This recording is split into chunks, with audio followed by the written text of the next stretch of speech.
Everyone, जय हिंद, नमस्कार। आप सभी लोगों का स्वागत है केंद्र एकेडमी की फिर से एक नई वीडियो में। आज की वीडियो में हम लोग फ्रेंड्स यूपीपीएससी के द्वारा एलटी ग्रेड में जितने भी भूगोल से जितने भी महत्वपूर्ण प्रश्न पूछे गए हैं, उन सभी प्रश्नों को आज हम लोग इस सेशन में डिस्कस करेंगे। इसलिए चैनल पर पहली बार होंगे तो चैनल को सब्सक्राइब कर लीजिएगा, बेल आइकन को दबा दीजिएगा और अपने दोस्तों को शेयर कर दीजिएगा। फ्रेंड्स, जो एलटी ग्रेड का एग्ज़ाम होने वाला है उनमें हम लोग सभी प्रश्नों को देखा जाएगा। आज हम लोग जो टॉपिक जो हमारा रहा है, भूगोल के जितने भी प्रश्न पूछे गए हैं और उनका जो सन है यानी 2018 में जितने भी प्रश्न पूछे गए हैं उनको देखा जाएगा। ठीक है, तो चलिए शुरू करते हैं। एक बार प्लीज़ वीडियो को लाइक कर दीजिएगा और जब पूरा सेशन देख लीजिएगा तो कम से कम इसे एक ग्रुप में ज़रूर शेयर कर दीजिएगा। ठीक है, तो चलिए हम लोग शुरुआत करते हैं। ठीक है, इसमें जो हमारा पहला प्रश्न लिखा है कि निम्नलिखित में से कौन सा युग्म सही सुमेलित नहीं है। एक और जो दिया था संकल्पना या सिद्धांत दिया था और एक और जो है विद्वान दिया। जैसे केंद्र स्थिरता स्थल सिद्धांत को किसने दिया था, तो क्रिस्टालर। औद्योगिक अवस्थापना का सिद्धांत जो है वेबर। कृषि अवस्थापना सिद्धांत जो है वान थ्योनेन। और खुदरा गुरुत्वाकर्षण जो नियम है इसको किसने दिया है, तो BJL बोरी। तो इसमें बताना है कि कौन गलत है। ठीक है, इसके उत्तर की बात करें तो इसका जो राइट ऑप्शन हो जाएगा फ्रेंड्स, ऑप्शन नंबर डी जो इसका राइट ऑप्शन हो जाएगा, क्योंकि इसमें केंद्र स्थल सिद्धांत जो है क्रिस्टालर सही है। औद्योगिक अवस्थापना सिद्धांत भी वेबर ने दिया है और कृषि अवस्थापना सिद्धांत जो है वान थ्योनेन ने दिया है। तो इसमें इसका जो राइट ऑप्शन हो जाएगा ऑप्शन नंबर डी क्या है, इसका राइट ऑप्शन हो जाएगा। ठीक है, चलिए इसमें देखिए क्या इसमें जिसका दिया है। इसमें लिखा है कि सही सम्मिलित युग्म इस प्रकार है। जैसे केंद्र स्थल का सिद्धांत जो है क्रिस्टालर ने, औद्योगिक अवस्थापना सिद्धांत वेबर ने, कृषि अवस्थापना सिद्धांत वान थ्योनेन ने और खुदरा गुरुत्वाकर्षण का जो नियम है उसको किसने बताया है, तो रैली ने बताया है। ठीक है, आगे नेक्स्ट दूसरा प्रश्न देखिए ध्यान से। यदि एक अधिवासों के समूह का निकटस्थ पड़ोसी अनुपात 1.74 है तो विवरण का प्रतिरूप होगा। कैसा हो सकता है, समरूप हो सकता है, लगभग समरूप हो सकता है, अनिश्चित हो सकता है, लगभग केंद्रित हो सकता है। इसके उत्तर की बात करें तो इसका जो उत्तर हो जाएगा फ्रेंड्स ऑप्शन नंबर बी। जब भी जो है निकटस्थ पड़ोसी अनुपात जो 1.74 दिया रहेगा तो वहाँ पे वितरण का जो प्रतिरूप हो जाएगा क्या हो जाएगा, तो लगभग समरूप हो सकता है। क्या हो सकता है, समरूप। ठीक है, देखिए इसमें देखिए ध्यान से। जब किसी अधिवास के समूह का निकटतम पड़ोसी अनुपात 1.74 है तो उससे बनने वाला जो प्रतिरूप होता है लगभग समरूप होता है, तथा आर का मान 2 से अधिक हो तो समरूपी प्रतिरूप पाई जाएगी। ठीक है, आगे नेक्स्ट तीसरा जो हमारा प्रश्न है इसमें देखिए ध्यान से क्या लिखा है। जनांकिकी संक्रमण सिद्धांत की निम्नलिखित अवस्थाओं में से कौन सी अल्प विकास की अवस्था को प्रदर्शित करती है। ऑप्शन ए की बात करेगा तो प्रारंभिक विस्तार अवस्था, ऑप्शन बी की बात करेगा तो उत्तर विस्तार अवस्था, सी की बात करेगा तो निम्न अस्थायी अवस्था और डी की बात करेगा तो उच्च अस्थायी अवस्था। इसका जो उत्तर हो जाएगा फ्रेंड्स ऑप्शन नंबर ए जो इसका क्या हो जाएगा, राइट ऑप्शन हो जाएगा। यानी प्रारंभिक विस्तार अवस्था जो है इसका क्या है, तो राइट ऑप्शन हो जाएगा। ठीक है, चलिए देखिए इसके बारे में डिस्कस क्या लिखा है। जनांकिकी संक्रमण सिद्धांत की प्रारंभिक विस्तार अवस्था को अल्प विकास की अवस्था के रूप में प्रदर्शित किया जाता है। जन्मदर तथा मृत्यु दर के पारस्परिक परिवर्तनशील संबंधों से उत्पन्न प्रतिरूपों के अनुसार जनांकिकी संक्रमण की 5 अवस्थाएं अपेक्षाकृत अधिक स्पष्ट और मान्य है, जो इस प्रकार है। पहला क्या है, तो उच्च अस्थायी अवस्था जिसमें जन्म दर और मृत्यु दर दोनों उच्च होता है। और दूसरे की बात करेंगे तो दूसरा इसमें जो लिखा है प्रारंभिक वर्धमान और अवस्था, इसमें जन्म दर उच्च रहती है किंतु मृत्यु दर में ह्रास होता है। उच्च वर्धमान अवस्था जिसमें जन्म दर और मृत्यु दर में ह्रास होता है, मृत्यु दर निम्न स्तर पर होती है। निम्न अस्थायी अवस्था जिसमें जन्म दर और मृत्यु दर दोनों निम्न स्तर पर होता है। और लास्ट हमारा जो लिखा है इसमें लिखा है कि ऋणात्मक जनसंख्या अवस्था, इसमें जन्म दर मृत्यु दर से क्या होता है, कम होता है ना। ये क्या है, 5 अवस्थाएँ हैं। ठीक है, नेक्स्ट चलिए नेक्स्ट हमारा प्रश्न है। इसमें लिखा है कि निम्नलिखित में से दक्षिण पश्चिम मानसून एशिया का कौन सा देश 2017 में सबसे घना बसा है। क्या बताना है, तो दक्षिण पश्चिम एशिया में कौन सा देश जो है 2017 में सबसे घना बसा है। ईरान, इराक, संयुक्त अरब अमीरात और सीरिया। इसका जो उत्तर हो जाएगा ऑप्शन नंबर सी। इसका क्या है, राइट ऑप्शन हो जाएगा। यानी दक्षिण पश्चिम एशिया का जो है 2017 में जो सबसे घना बसा देश है उसका नाम क्या है? तो संयुक्त अरब अमीरात है। ठीक है, आगे नेक्स्ट 5वां प्रश्न देखिए ध्यान से। निम्नलिखित में से कौन सा प्रशांत सांस्कृतिक परिमंडल में से संबंधित नहीं है? ऑप्शन ए की बात करेंगे तो पॉलिनेशिया, माइक्रोनेशिया, मेलोनेशिया और मलय परिमंडल। इसका उत्तर हो जाएगा friends option number D. D जो इसका राइट ऑप्शन हो जाएगा, यानी मलय परिमंडल जो है इसका क्या है? राइट ऑप्शन, यानी इससे जो है रिलेटेड नहीं है। ठीक है, देखिए ध्यान से इसका डिस्कस। मलय परिमंडल प्रशांत सांस्कृतिक मंडल से संबंधित नहीं है। यह परिमंडल दक्षिण पूर्व परिमंडल एशियाई सांस्कृतिक परिमंडल के नाम से जाना जाता है। प्रशांत महासागर के पश्चिम क्षेत्र में अनेक द्वीप अवस्थित हैं, जिन्हें 3 प्रमुख शहरों में बांटा गया है, जो निम्नलिखित है। कौन कौन आता है? तो इसमें हम लोग बात करेंगे तो सबसे पहले इसमें है मेलानेशिया। क्या नाम है इसका? मेलानेशिया। मेलानेशिया में कौन कौन आता है? तो पापुआ न्यू गिनी, फिजी द्वीप समूह, सोलोमन द्वीप समूह, वानुआतु द्वीप समूह, ये जो है मेलानेशिया में आते हैं। उसके बाद पॉलिनेशिया की बात करेंगे तो इसमें कौन आता है? तो टुवालू द्वीप आता है, किरिबाटी द्वीप आता है, कुक द्वीप आता है, हवाई द्वीप समूह आता है। ठीक है, आगे और इसमें हम लोग तीसरे की बात करेंगे, यानी इसमें हम लोग इसकी माइक्रोनेशिया की बात करेंगे तो उत्तरी मारियाना द्वीप समूह, कोरोलाइन द्वीप समूह, गिलबर्ट द्वीप समूह और मार्शल द्वीप समूह जो है इसमें ये सब आते हैं। ठीक है, आगे नेक्स्ट 6वां प्रश्न देखिए ध्यान से। इसमें लिखा है कि निम्न में से किस जनजाति की उत्पत्ति उत्तर प्रदेश के तराई प्रदेश में हुई है? ऑप्शन ए की बात करेगा गोंड, बी की बात करेगा नागा, सी की बात करेगा टोडा और डी की बात करेगा तो थारू। इसका जो उत्तर हो जाएगा friends option number D. D जो इसका राइट ऑप्शन हो जाएगा, यानी उत्तर प्रदेश के जो तराई क्षेत्र में जिस जनजाति का विकास हुआ है उसका नाम क्या है? तो थारू। थारू जो है ये जो है तराई क्षेत्र में है। ठीक है, नेक्स्ट देख सकते हैं इसके बारे में। थारू जनजाति उत्तर प्रदेश के तराई प्रदेश में स्थित है। थारू सुअर और मुर्गी पालन के साथ साथ कृषि भी करते हैं। मदिरा थारुओं का पेय पदार्थ है। जाड नामक चावल की मदिरा प्रमुख है। हिंदू धर्म को मानते हैं कि और हिंदुओं के लगभग सभी त्योहार को भी मानते हैं, है ना। थारू क्या करते हैं? तो हिंदुओं की सभी धर्मों को भी मानते हैं। ठीक है, नेक्स्ट हमारा जो प्रश्न है इसमें देखिए ध्यान से। भारत के निम्न में से किस केंद्रशासित प्रदेश ने 2011 में सर्वाधिक साक्षरता दर्ज की है? ऑप्शन ए की बात करेगा तो लक्षद्वीप, बी की बात करेगा दमन और दीव, सी की बात करेगा चंडीगढ़, डी की बात करेगा पुडुचेरी।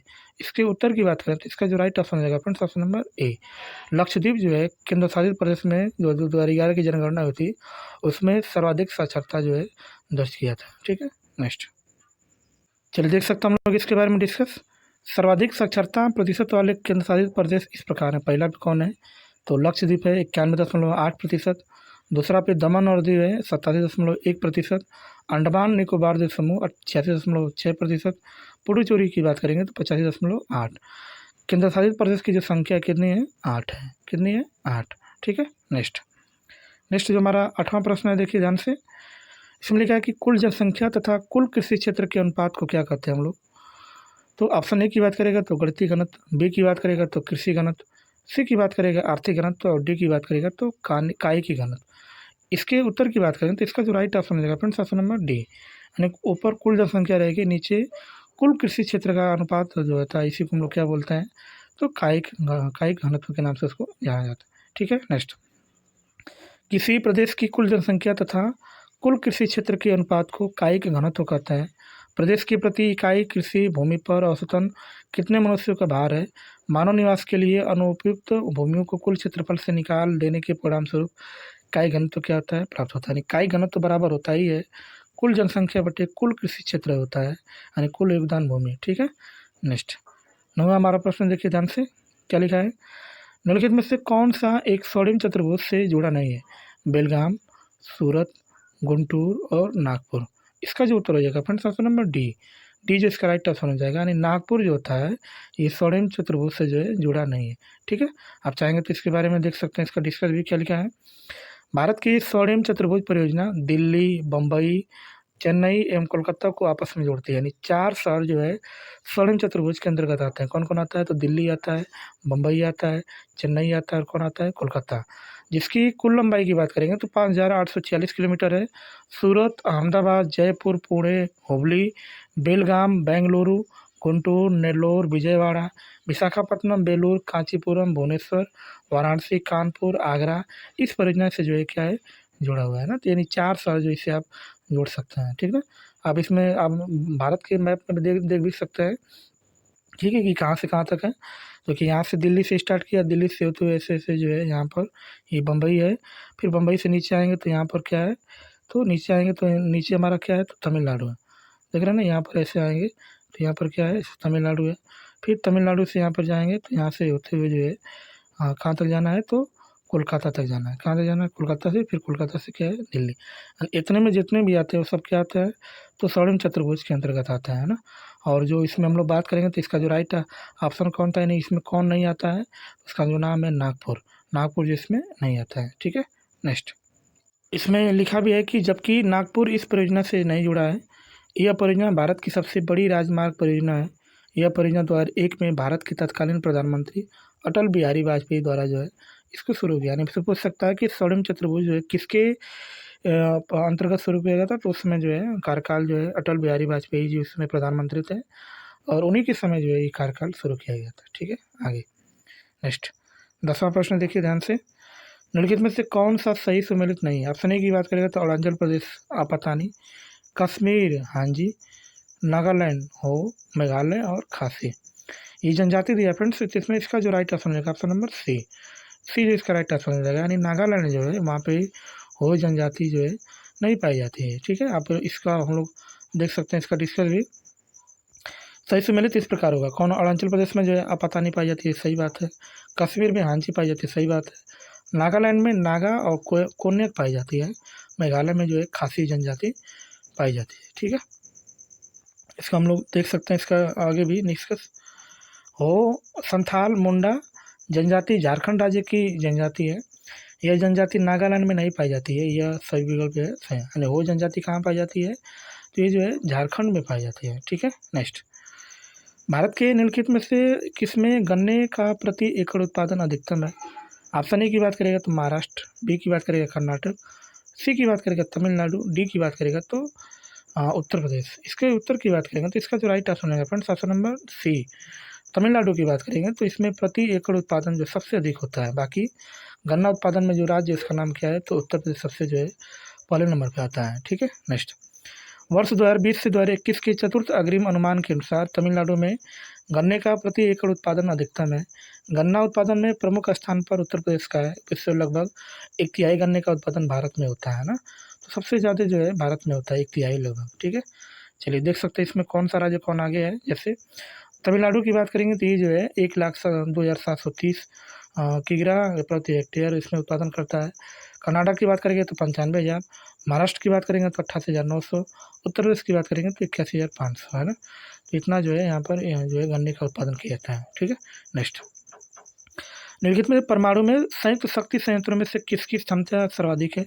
कैगा की है, कल्पक्कम की है, काकरापारा की है और कुडनकुलम की है। इसके उत्तर की बात करेंगे तो इसका जो राइट ऑप्शन हो जाएगा friends option number D.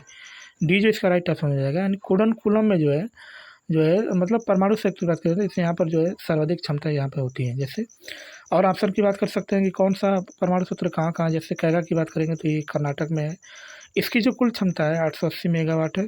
Kalpakkam की बात करेंगे तमिलनाडु में, और इसकी क्षमता कितनी है, 440 मेगावाट है। काकरापारा की बात करेंगे तो गुजरात में, इसका कितना है तो 440 मेगावाट है। कुडनकुलम की बात करेंगे तो तमिलनाडु में, और इसकी क्षमता कितनी है तो 2000 मेगावाट है, इसलिए इसका राइट ऑप्शन हो जाएगा ऑप्शन नंबर डी, ठीक है। नेक्स्ट, भारत में जिप्सम उत्पादन में निम्नलिखित में से किस राज्य का एकाधिकार है। ऑप्शन ए की बात करेगा तो गुजरात, बी की बात करेगा तो राजस्थान, सी की बात करेगा जम्मू कश्मीर और डी की बात करेगा तो मध्य प्रदेश। इसका जो उत्तर हो जाएगा friends option number B. B जो इसका राइट ऑप्शन हो जाएगा, यानी राजस्थान की बात करेंगे तो राजस्थान में जो है जिप्सम का जो है सबसे ज़्यादा होता है, ठीक है। आप देख सकते हैं इसका डिस्कस भी क्या लिखा है। जिप्सम उत्पादन में भारत राज्य का एकाधिकार है। जिप्सम के उत्पादन में राजस्थान, उत्तर प्रदेश, उत्तराखंड, गुजरात, तमिलनाडु एवं जम्मू कश्मीर प्रमुख है। राजस्थान जो है अग्रणी उत्पादक है ना। राजस्थान में श्री गंगानगर जिला जो है ये प्रमुख है, यानी गंगानगर में जो हमारा वहाँ पे जो जिला है वहाँ पर जो है सबसे ज़्यादा जो है जिप्सम का उत्पादन किया जाता है, ठीक है। नेक्स्ट हम लोग बात करेंगे जो नाथुला दर्रा अवस्थित है कहाँ पर है। ऑप्शन ए की बात करेगा सिक्किम में, बी की बात करेंगे असम में, सी की बात करेगा उत्तर प्रदेश में, डी की बात करेगा जम्मू एवं कश्मीर में। इसके उत्तर की बात करेंगे तो इसका जो राइट ऑप्शन होगा friends option number A. Nathula दर्रा की बात करेंगे तो नाथुला दर्रा कहाँ पर है, तो ये सिक्किम में, ठीक है। देख सकते हैं इसके बारे में।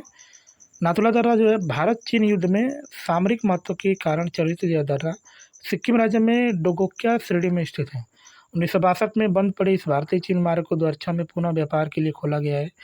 यह दार्जिलिंग तथा चुम्बी घाटी से होकर तिब्बत जाने का मार्ग प्रशस्त करता है। चुम्बी नदी इसी दर्रे से होकर क्या होती बहती है। सिक्किम राज्य की बात करेंगे तो ये जो है दिलेपला दर्रा भी स्थित है। जम्मू कश्मीर राज्य में चागला, काराकोरम, बुर्जिल दर्रा और पीर पंजाल दर्रा जो है वहीं पर ये स्थित है। ठीक है, जम्मू कश्मीर में। ठीक है, नेक्स्ट जो हमारा 15वां प्रश्न है। 2011 की जनगणना के अनुसार निम्नलिखित में से कौन सा भारत के ग्रामीण एवं नगरीय लिंग अनुपात का सही युग्म प्रस्तुत करता है। ग्रामीण लिंग अनुपात एक और दिया है और एक और जो है नगरीय लिंग अनुपात। जैसे ग्रामीण की बात करें 943, नगरीय की बात करें 922, 947, 924, 944, 923, 949 और 9 जो है 929। इसके उत्तर की बात करते हैं, इसका जो राइट ऑप्शन हो जाएगा फ्रेंड्स ऑप्शन नंबर डी जो इसका राइट ऑप्शन हो जाएगा। यानी ग्रामीण जो लिंग अनुपात था 949 था और नगरीय लिंग अनुपात जो कितना है तो 929 है। किसकी गणना है तो 2001 की जनगणना के अनुसार ये है। ठीक है, देख सकते हैं हम लोग इसके बारे में। जनगणना 2011 के अंतिम आंकड़ों के अनुसार देश में लिंग अनुपात 943 है, जो 2001 से 10 अधिक है। ग्रामीण क्षेत्र में लिंगानुपात जो है 949 है, जबकि शहरी क्षेत्र में कितना है तो 929 है। ठीक है, नेक्स्ट हम लोग बात करेंगे इसमें। अगस्था मलाई जैव मंडल आरक्षित क्षेत्र भारत के निम्नलिखित में से किस राज्य में स्थित है। ऑप्शन ए की बात करेगा केरल, बी की बात करेगा आंध्र प्रदेश, सी की बात करेगा कर्नाटक, डी की बात करेगा सिक्किम। इसके उत्तर की बात करें तो इसका जो राइट ऑप्शन रहेगा फ्रेंड्स ऑप्शन नंबर ए जो इसका राइट ऑप्शन हो जाएगा। यानी अगस्थाई मलाई जो है ये जो मंडल किस राज्य में स्थित है तो ये जो है केरल राज्य में। कहाँ पर है तो केरल राज्य में। ठीक है, अगस्त्य या मलाई जय मंडल आरक्षित क्षेत्र भारत के केरल राज्य में स्थित है। अन्नामलाई पर्वत का सर्वोच्च शिखर अनाईमुडी है, जिसकी ऊंचाई 2695 मीटर है, जो दक्षिण भारत का सर्वोच्च पर्वत शिखर है। कहाँ पर है तो दक्षिण भारत का सबसे सर्वोच्च पर्वत शिखर है। ठीक है, नेक्स्ट निम्नलिखित में से कौन सी अवध मैदान की प्रमुख नदी है। ऑप्शन ए की बात करेगा तो यमुना, बी की बात करेगा घाघरा, इसकी बात करेगा सोन, सी की बात करेगा गंडक। इसके उत्तर की बात करें तो इसका जो राइट ऑप्शन है फ्रेंड्स ऑप्शन नंबर बी जो इसका राइट ऑप्शन हो जाएगा। यानी जो अवध मैदान की जो सबसे प्रमुख नदी है उसका नाम क्या है तो घाघरा है। क्या नाम है इसका घाघरा। देख सकते हैं हम लोग इसके बारे में डिस्कस। अवध मैदान की प्रमुख नदी घाघरा है। गंगा मैदान का विस्तार उत्तर प्रदेश, बिहार, झारखंड एवं पश्चिम बंगाल राज्य में है। गंगा नदी के उत्तर से इस मैदान को 2 भागों में विभाजित किया जाता है। पश्चिमी का भाग रुहेलखंड का मैदान कहलाता है, जबकि पूर्व का भाग जो है अवध के मैदान के रूप में जाना जाता है। ठीक है, आगे 18वां प्रश्न देखिए ध्यान से। निम्नलिखित में से कौन सा हॉटस्पॉट पश्चिमी घाट में स्थित नहीं है। ऑप्शन ए की बात करेगा अन्नामलाई पहाड़ियाँ, बी की बात करेगा नीलगिरी पहाड़ियाँ, सी की बात करेगा सुंदरबन और डी की बात करेगा साइलेंट वैली। इसके उत्तर की बात करेंगे तो इसमें जो इसका राइट ऑप्शन रहेगा फ्रेंड्स ऑप्शन नंबर सी।